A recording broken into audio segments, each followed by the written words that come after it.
The Essex Seamers put their side on top before Glamorgan fought back with the ball themselves at the end of a 12-wicket first day of their latest LV County Championship match at the SWALEC Stadium in Cardiff.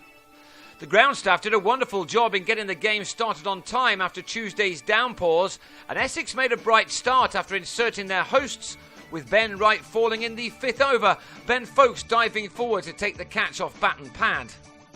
Wright was out with all 6 runs on the board going to him, but both his opening partner Will Bragg and Stuart Walters then got the board ticking over in sunny but not warm conditions in South Wales. By the end of the 9th over of the match, they'd taken the total along to 30.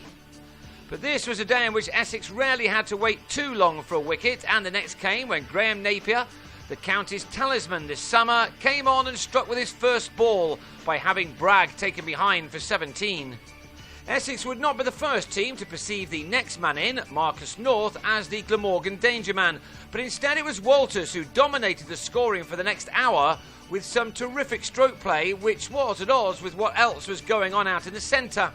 Walters has made an indifferent start to this season, but you would never have known that the way he played this impressive Essex pace attack.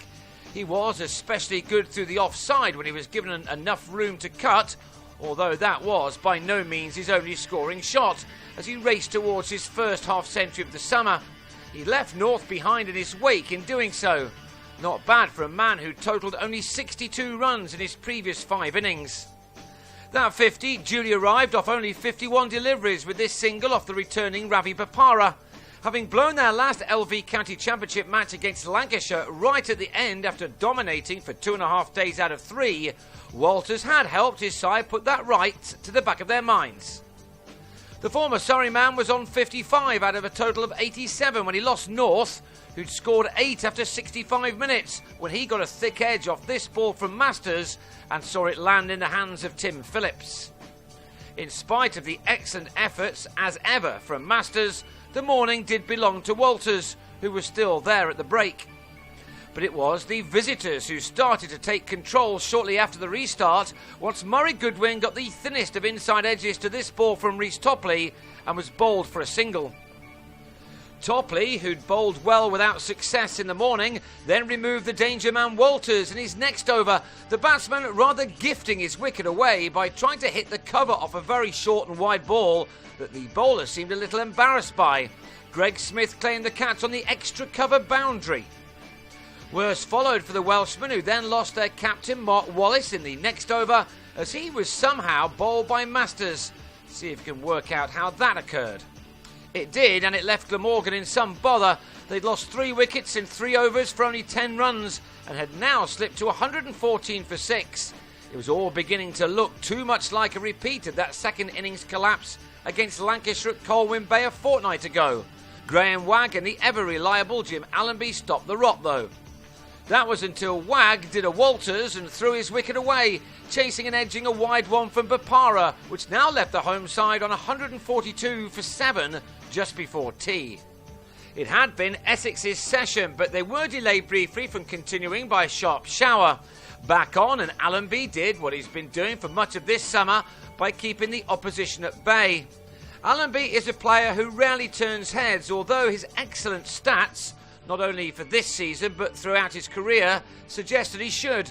The Australian-born all-rounder averages a very respectable 39 with the bat through his 8-year career, and that rises to 47 this year, while he also has an average of 25 with the ball in the first-class game, 18 this season. And he was now dominating a very significant 8th-wicket partnership with Dean Koska. Within it, Allenby recorded his second 50 of the summer. He's currently the county's leading run scorer this season. Koska deserves more of a mention too. He batted for 2.25 hours in total and helped Allenby add 71 runs in 24 overs for the 8th wicket. So, by the time that Allenby was out for an excellent 77 LBW to Bopara, Glamorgan had recovered to 213 for 8. Allenby was bitterly disappointed to see the dreaded risen finger. The second new ball soon had the incredible Masters to his second 5-wicket haul of the summer and the 26th of his colourful career. Michael Hogan slogged into Topley, while Koska's resistance was ended on 18 when he came down the wicket but only placed his shot into the hands of Bopara at mid-on. That gave Masters figures of 5 for 44, impressive as always. Glamorgan were all out for a more respectable 231, and they then did some damage in the 7 overs they had with the ball. Tom Westley left the wrong delivery, the fourth of the reply, alone. While Masters' day was ruined when he failed as a night watchman, being trapped in front by another nitbacker from Hogan, whose figures read 4 overs, 3 maidens, 2 for 1 by the close.